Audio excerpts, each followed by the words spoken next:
Hello students, कैसे हैं आप सभी लोग। आशा करता हूँ आप सब लोग बहुत बेहतर होंगे, बढ़िया होंगे, मस्त होंगे। आज हमारा जो टॉपिक है वो है इतिहास। पहले इतिहास के बारे में थोड़ा बेसिक जानकारी रख लेते हैं कि इतिहास क्या है। हमारे बुजुर्गों ने ऐसा बताया है कि हिस्ट्री यानी कि इतिहास, हिस्ट्री इज द टेक्स्ट, यानी कि इतिहास एक ऐसा ग्रंथ है जो हमें अतीत में हुई घटनाओं के बारे में जानकारी देता है। एक क्वेश्चन बनता है, क्या अतीत में घटित सारी की सारी घटनाएं इतिहास कहलाती हैं? आंसर होगा नहीं, क्योंकि अतीत में वे घटित घटनाएं जिनके हमारे पास सोर्सेज हैं या फिर जो डेफिनेटली तौर पर घटित हुई हैं वही केवल इतिहास कहलाएंगी। बात की जाए हिस्ट्री की, हिस्ट्री क्या है?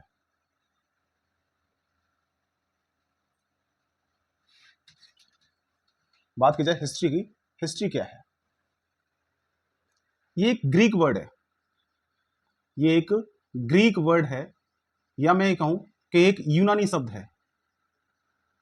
ये एक यूनानी शब्द है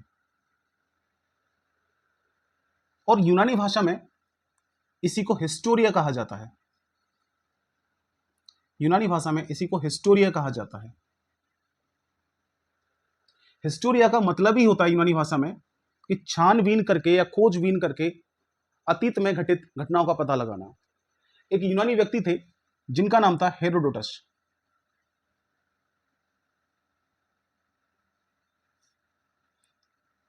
इन्होंने एक किताब लिखी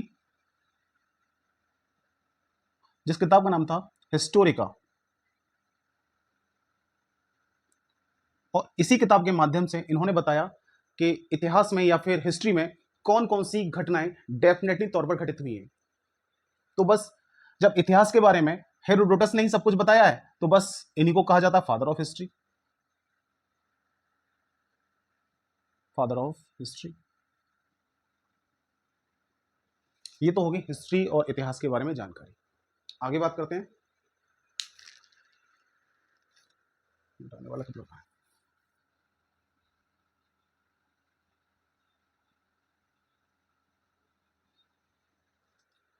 फिर से हम हिस्ट्री की बात करेंगे या भारत के इतिहास की बात करेंगे। हमारे भारत का इतिहास इतना ज्यादा बड़ा है, इतना ज्यादा लेंथी है कि इसे 3 भागों में डिवाइड कर रखा है।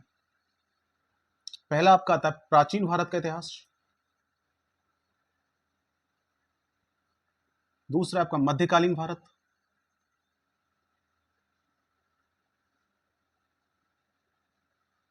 और तीसरा है आपका आधुनिक भारत।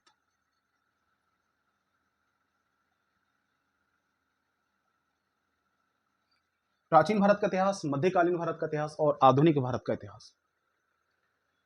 हम लोग शुरुआत करेंगे मध्यकालीन भारत के इतिहास की। मध्यकालीन भारत के इतिहास की बात की जाए तो इसमें सबसे ज्यादा जो आक्रमण हुआ है वो मुसलमानों का हुआ है। और जब बात मुसलमानों की होती है तो बात की जाती है इस्लाम की। जब बात मुसलमानों की होती है तो बात की जाती है इस्लाम की। तो पहला क्वेश्चन ये बनेगा कि इस्लाम क्या है? इस्लाम क्या है, कहां से आया है? तो सबसे पहले बात करेंगे इस्लाम क्या है। इस्लाम के बारे में बात करते हैं, क्योंकि मध्यकालीन भारत में पूरे तरीके से मुस्लिम बेस्ड है और ज्यादातर मुसलमानों ने ही इस पर क्या किया है, रूल किया है या शासन किया है। तो इस्लाम क्या है, सबसे पहले बात करेंगे इस्लाम क्या है। इस्लाम, इस्लाम एक धर्म है जो एकेश्वरवाद धर्म को मानता है। इस्लाम एक धर्म है जो एकेश्वरवाद धर्म को मानता है या फिर एकेश्वरवाद धर्म है। और इस्लाम ऐसा मानता है कि अल्लाह यानी कि भगवान या फिर खुदा, अल्लाह एक है और उसके जैसा दूसरा कोई नहीं है, अर्थात वो सर्वोच्च है। वो सर्वोच्च है, ही सुपीरियर।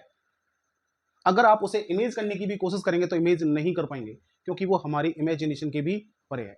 और जिसे हम इमेज नहीं कर सकते तो उसे हम देख भी नहीं सकते या फिर सोच भी नहीं सकते, और उसकी हम कोई मूर्ति भी नहीं बना सकते हैं। यही कारण है कि इस्लाम धर्म में मूर्ति पूजा करना पूरी तरीके से प्रतिबंधित है। एक बार फिर से रिपीट करता हूं, इस्लाम क्या है। इस्लाम एक धर्म है जो एकेश्वरवाद धर्म माना जाता है, अर्थात एक ही भगवान को माना जाता है जिसे हम अल्लाह कहते हैं, या फिर अरबी भाषा में अल्लाह कहते हैं और फारसी भाषा में खुदा कहते हैं। एंड ही सुपीरियर, वो सर्वोच्च है जिसे हम इमेज नहीं कर सकते, क्योंकि वो हमारी इमेजिनेशन के भी परे है। अगर हम उसे इमेज करने की कोशिश भी करेंगे तो इमेज नहीं कर पाएंगे। यही कारण है कि इस्लाम धर्म में मूर्ति पूजा करना पूरी तरीके से प्रतिबंधित है। दूसरा क्वेश्चन बनता है कि इस्लाम धर्म को फॉलो कैसे किया जाता है। इस्लाम धर्म को फॉलो कैसे किया जाता है, how to follow Islam religious.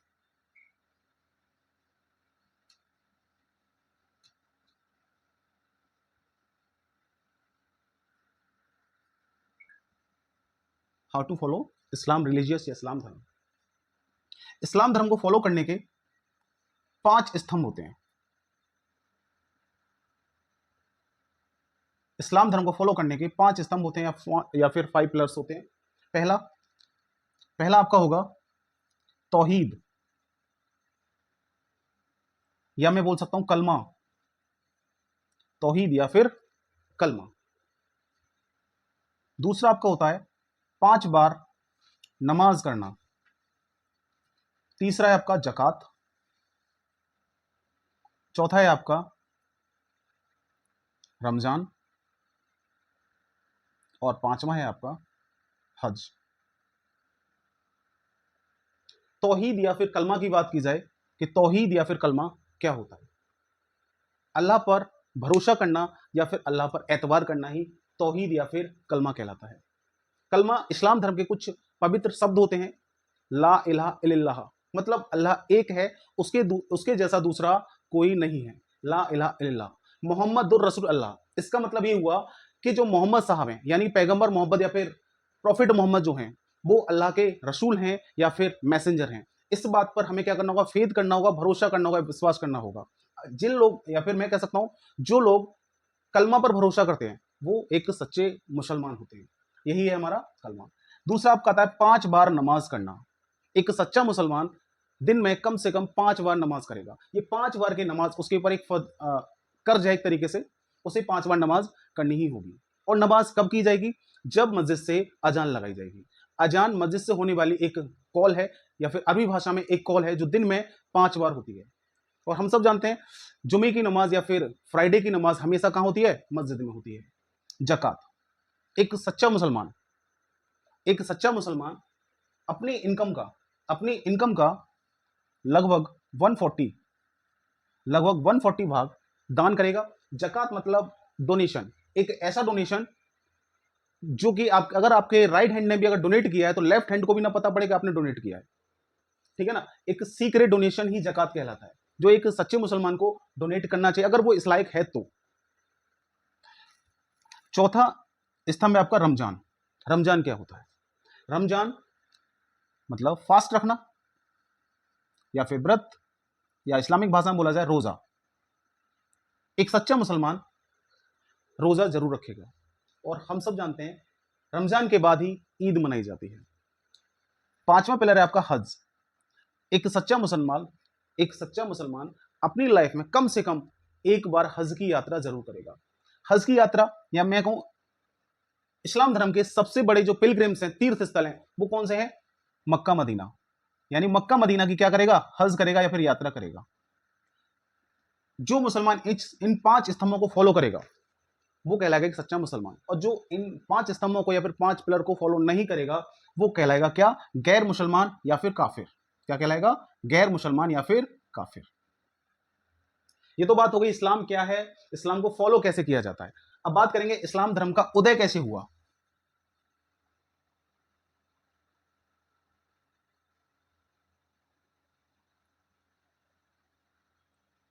इस्लाम धर्म का उदय कैसे हुआ, या इस्लाम धर्म की स्थापना कैसे हुई। इस्लाम धर्म के जो फाउंडर थे या संस्थापक थे,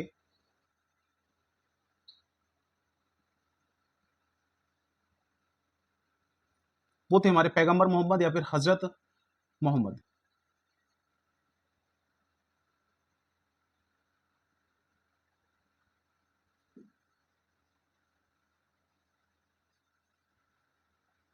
हजरत मोहम्मद साहब, इनका जन्म 570 एडी में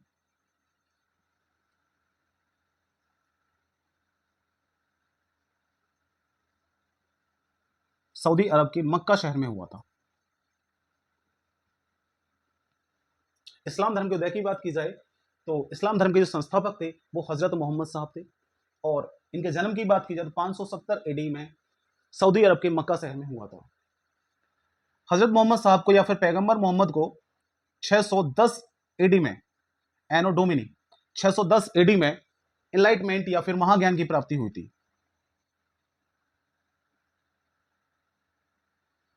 610 एडी में पैगंबर मोहम्मद को एनलाइटमेंट या फिर महाज्ञान की प्राप्ति हुई थी। जो पैगंबर मोहम्मद थे या फिर हजरत मोहम्मद साहब थे, ये हमेशा सऊदी अरब में एक पहाड़ी है, उस पहाड़ी में एक गुफा है, केव, जिसका नाम है हीरा। इस हीरा नामक गुफा में लंबे लंबे समय के लिए मेडिटेशन के लिए या फिर ध्यान लगाने के लिए जाया करते थे। एक बार बहुत लंबे समय के बाद जब उस गुफा से बाहर निकले, तब इन्होंने लोगों को बताया कि मेरे पास अल्लाह का एक फरिश्ता आया था जिसका नाम जिब्राइल था, और उसने मुझे एक किताब दी है जिसका नाम क्या है, कुरान, और मुझसे कहा है कि तुम अल्लाह के आखिरी फरिश्ते हो और तुम्हारा काम है कि इस कुरान का लोगों में जाकर के प्रसार करना। और जिन लोगों ने जिन लोगों ने हजरत मोहम्मद साहब की बात पर बिना कोई सवाल किए विश्वास किया, वो लोग बन गए सच्चे मुसलमान, और जिन्होंने विश्वास नहीं किया वो कौन बन गए, काफिर या फिर गैर मुसलमान। सऊदी अरब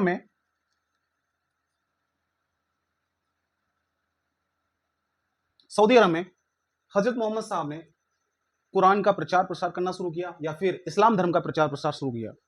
लेकिन इस बात से सऊदी अरब में इस्लाम धर्म के अलावा और धर्म जो एग्जिस्ट करते थे, रहते थे, यहूदी धर्म, पारसी धर्म, उन लोगों को क्या लगा, बुरा लगा, और इस बात से तंग आकर के 622 ईस्वी में 622 ईस्वी में सॉरी 622 ईस्वी में हजरत मोहम्मद साहब को मक्का से निकाल दिया गया, फिर मक्का से उन्हें विदा कर दिया गया। और 622 ईस्वी में मक्का से मदीना की जो यात्रा थी, मक्का से मदीना की जो यात्रा थी वही कहलाती हिजारत। हिजारत क्या है? प्रॉफिट मोहम्मद की मक्का से मदीना की जो यात्रा है वही हिजारत कहलाती है। और प्रॉफिट मोहम्मद को मक्का से मदीना कब जाना पड़ा? 622 ईस्वी में जाना पड़ा। ठीक है, चलिए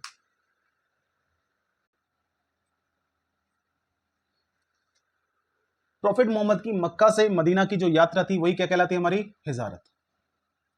हिजारत कहीं कहीं हिजरत भी लिखा हुआ है।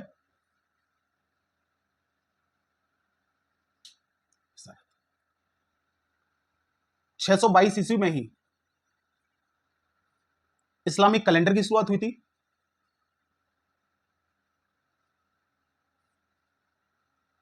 622 ईस्वी में इस्लामिक कैलेंडर की शुरुआत हुई थी, और इस्लामिक कैलेंडर जो चलता है वो हिजारत से ही चलता है, हिजारत से या फिर मेरे को हिजरी संवत से चलता है।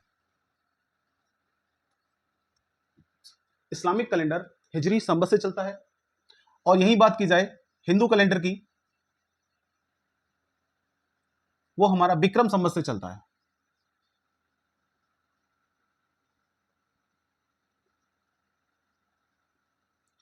और बात की जाए हमारे सरकारी कैलेंडर की, जिससे आज सब लोग डेट देखते हैं, वही सरकारी कैलेंडर है। बात की जाए सरकारी कैलेंडर की तो वो शक संवत से चलता है, वो शक संवत से चलता है। मक्का से मदीना जाने के बाद हजरत मोहम्मद साहब ने कुरान का या फिर इस्लाम का मदीना में भी प्रचार प्रसार किया, और इनकी पॉपुलैरिटी खूब ठीक ठाक बढ़ने लगी। 632 ईस्वी में 632 ईस्वी में प्रॉफिट मोहम्मद की डेथ हो जाती है। 632 ईस्वी में प्रॉफिट मोहम्मद की डेथ हो जाती है, और कहां पर होती है डेथ? मदीना में। और प्रॉफिट मोहम्मद की डेथ मदीना में हुई तो इनका मकबरा भी कहां पर है? मदीना में। इनका मकबरा भी कहां पर है? मदीना में।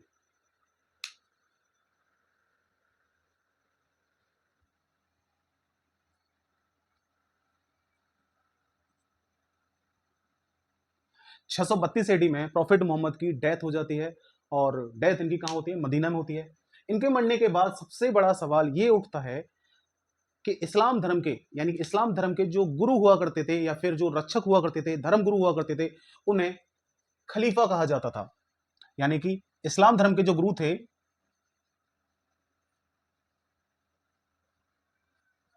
गुरु की बात की जाए या रक्षक की बात की जाए, उन्हें खलीफा कहा जाता था,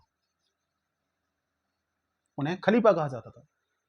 तो प्रॉफिट मोहम्मद के मरने के बाद सबसे बड़ा सवाल ये उठा कि इस्लाम धर्म का अगला खलीफा किसे बनाया जाए। बनना चाहिए था खलीफा हजरत अली को, क्योंकि हजरत अली ही प्रॉफिट मोहम्मद के शिष्य और दामाद हुआ करते थे। लेकिन बनाया गया खलीफा किसको? अबू बकर को। लेकिन बनाया गया किसको? अबू बकर को।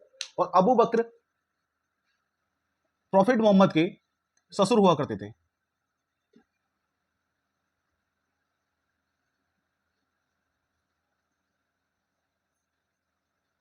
प्रॉफिट मोहम्मद के कौन थे? ससुर हुआ करते थे। खलीफा इनको नहीं, इनको बनाया गया। अबू बकर के बाद उमर, इनके बाद उस्मान, और चौथे नंबर पे जाके हजरत अली। इस्लाम धर्म के चौथे खलीफा जो बने थे वो कौन बने थे? हजरत अली। यानी कि प्रॉफिट मोहम्मद के मरने के 40 साल के भीतर 4 खलीफा बन चुके थे। अब दिक्कत ये हुई कि कुछ लोग तो ये कहने लगे कि हम तो अपना खलीफा हजरत अली को मानेंगे, क्योंकि हजरत अली ही प्रॉफिट मोहम्मद के शिष्य और दामाद हैं। लगभग 20 से 25% जनता, लगभग 20 से 25% जनता ये कहने लगी कि हम तो अपना खलीफा हजरत अली को मानेंगे, और बाकी जनता ये कहने लगी कि हम तो अपना खलीफा अबू बकर को मानेंगे। और इस तरीके से इस्लाम धर्म 2 समुदायों में या 2 कम्युनिटी में डिवाइड हो चुका था। जिन लोगों ने अपना खलीफा हजरत अली को माना वो बन गए शिया मुस्लिम, और जिन लोगों ने अपना खलीफा अबू बकर को माना वो बन गए सुन्नी मुस्लिम। और इस तरीके से इस्लाम धर्म 2 कम्युनिटी में डिवाइड हो चुका था। 1 मिनट वेट करना। जिन लोगों ने अपना खलीफा हजरत अली को माना वो बन गए शिया मुस्लिम, और जिन लोगों ने अपना खलीफा अबू बकर को माना वो बन गए सुन्नी मुस्लिम। इस तरीके से इस्लाम धर्म 2 समुदायों में डिवाइड हो चुका। अब बात करेंगे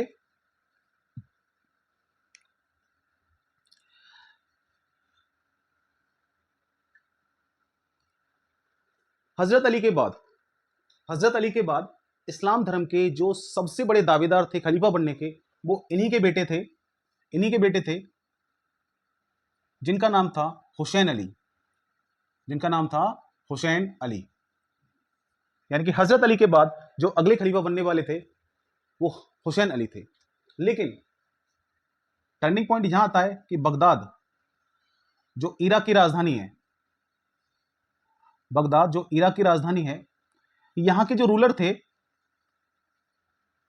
यहां के जो रूलर थे वो खलीफा बनना चाहते थे, वो खलीफा बनना चाहते थे। लेकिन वो अच्छे तरीके से जानते थे कि खलीफा का पद हासिल करना इतना आसान नहीं है, क्योंकि हजरत अली के बाद अगले खलीफा हुसैन अली बनेंगे। तो बगदाद के जो रूलर थे सुलेमान, उन्होंने षड्यंत्र रचा, और उस षड्यंत्र के ही हिसाब से बगदाद के जो रूलर थे उन्होंने शिया मुस्लिमों के पास संदेश भिजवाया कि हमें हुसैन साहब से या फिर हुसैन अली से वार्तालाप करनी है, कृपया हमारा मैसेज हुसैन अली को दिया जाए। और शिया मुस्लिम वह मैसेज हुसैन अली को दे देते हैं, और उसी मैसेज के हिसाब से हुसैन अली बगदाद के रूलर्स के पास अपनी सेना को लेकर के जाते हैं। और तभी 680 ईस्वी में 680 ईस्वी में एक युद्ध लड़ा जाता है जिसे हम बोलते हैं करबला का युद्ध। करबला का युद्ध जो होता है हुसैन अली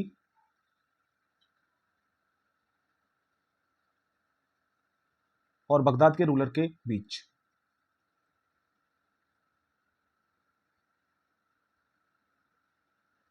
और करबला के युद्ध में ही बगदाद के शासक हुसैन अली की हत्या कर देते हैं। जब ये वाली बात सुन्नी मुस्लिमों को पता पड़ती है कि शियाओं की वजह से ही हुसैन साहब की हत्या हुई है, तो बस सुन्नी मुस्लिम शियाओं पर आरोप लगाना शुरू कर देते हैं कि आपकी वजह से ही हुसैन साहब की हत्या हुई है, और हम इस गुनाह के लिए आपको कभी भी माफ नहीं करेंगे।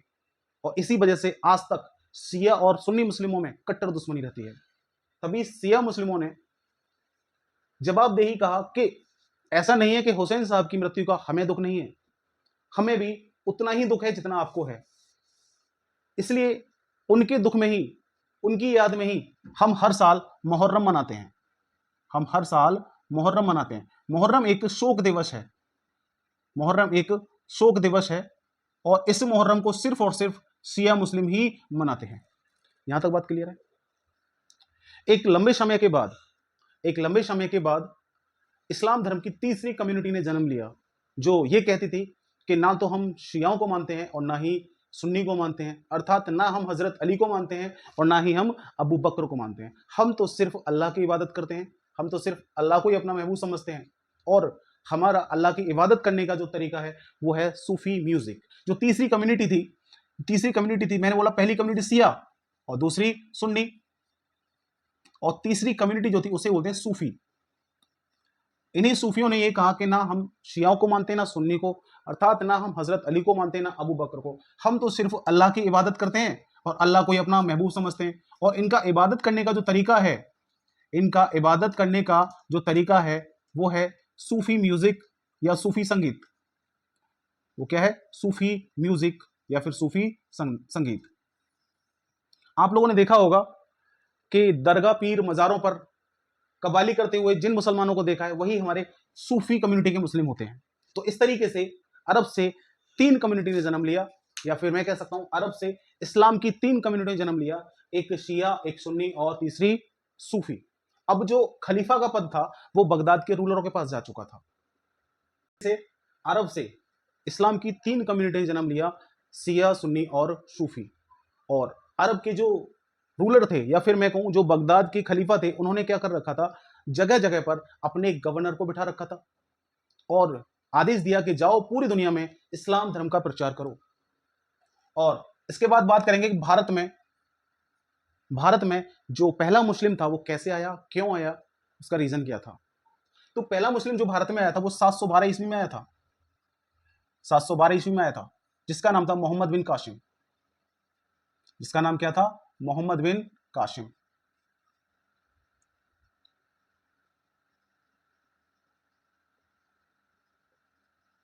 मोहम्मद बिन कासिम।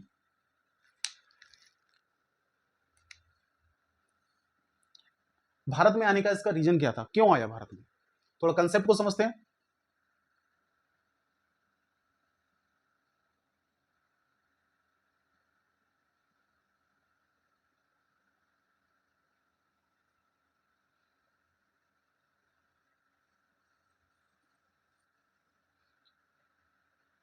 ये हमारा सिंध वाला एरिया है। कौन सा? सिंध वाला क्षेत्र है। और इसी सिंध में एक जगह हुआ करती थी देवल, या फिर देवल बंदरगाह हुआ करता था, देवल बंदरगाह। और इसी देवल बंदरगाह में एक राजा हुआ करता था जिसका नाम था दाहिर। दाहिर। बात की जाए अरब की या फिर सऊदी अरब की बात की जाए, सऊदी अरब में जो रूल कर रहा था या फिर सऊदी अरब में बगदाद के खलीफा को जो गवर्नर हुआ करता था उसका नाम था अल हजाज।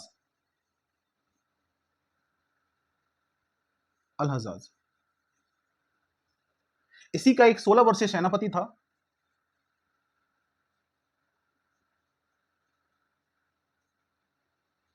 जिसका नाम था मोहम्मद बिन कासिम।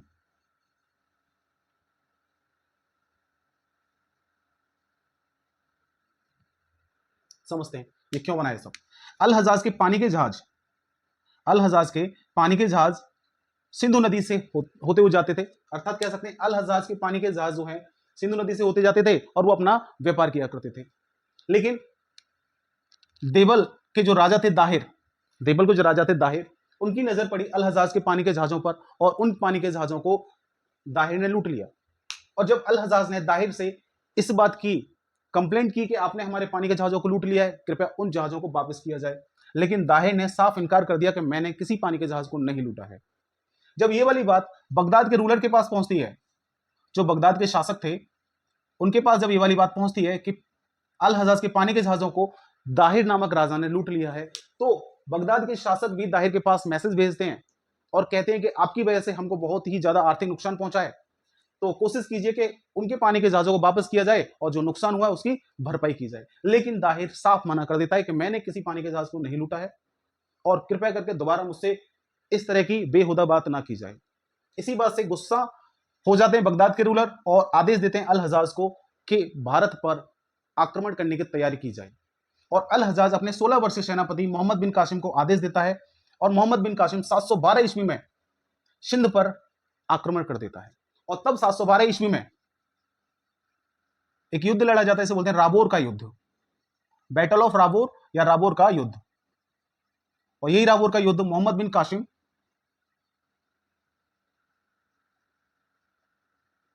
और दाहिर के बीच में होता है।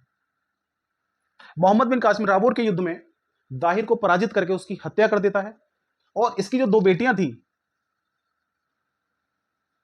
सूर्या देवी और प्रेमला देवी, इन दोनों को अगवा करके अल हजाज के दोनों बेटों के पास या दोनों बेटों के लिए सऊदी अरब भेज देता है। पहला क्वेश्चन ये बनता है कि भारत में पहला अरेबियंस अटैक या पहला अरेबियंस आक्रमण किसके द्वारा किया गया था? तो वो मोहम्मद बिन कासिम के द्वारा किया गया था। ठीक है, दाहिर की दोनों बेटियों को अल हजाज के दोनों बेटों के लिए सऊदी अरब भेज दिया जाता है और मोहम्मद बिन कासिम सिंध वासियों से यह कहता है कि अब आपकी सुरक्षा मेरे हाथों में है और आपके पास दो ऑप्शन है, या तो आप इस्लाम धर्म कबूल कर लीजिए या फिर आपको एक टैक्स देना होगा, एक कर देना होगा। इस कर का नाम था जजिया। इस कर का नाम क्या था? जजिया कर।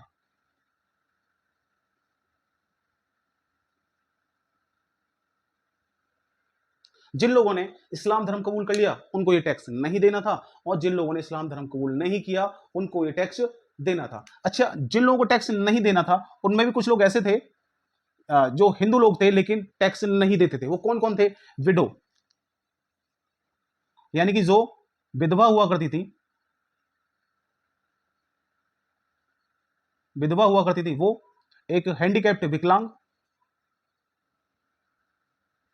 और तीसरे व्यक्ति थे ब्राह्मण। ये तीन समुदाय ऐसे थे, या फिर मैं कहूं तीन लोग ऐसे थे जिन्हें जजिया कर नहीं देना होता था।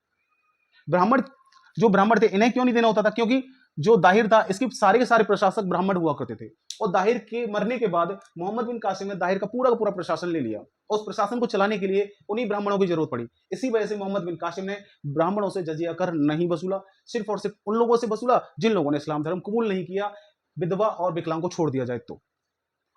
चलिए आगे बढ़ते हैं। तो आगे का जो कंसेप्ट है या फिर आगे का जो चैप्टर है वो अगली क्लास में आपको देखने को मिलेगा। लेकिन जितना पढ़ा है ये आपको समझ में आया नहीं आया, कमेंट बॉक्स में ज़रूर बताएं। अगर वीडियो अच्छी लगी आपको तो शेयर करें और चैनल को सब्सक्राइब करें। Thank you, good night, okay.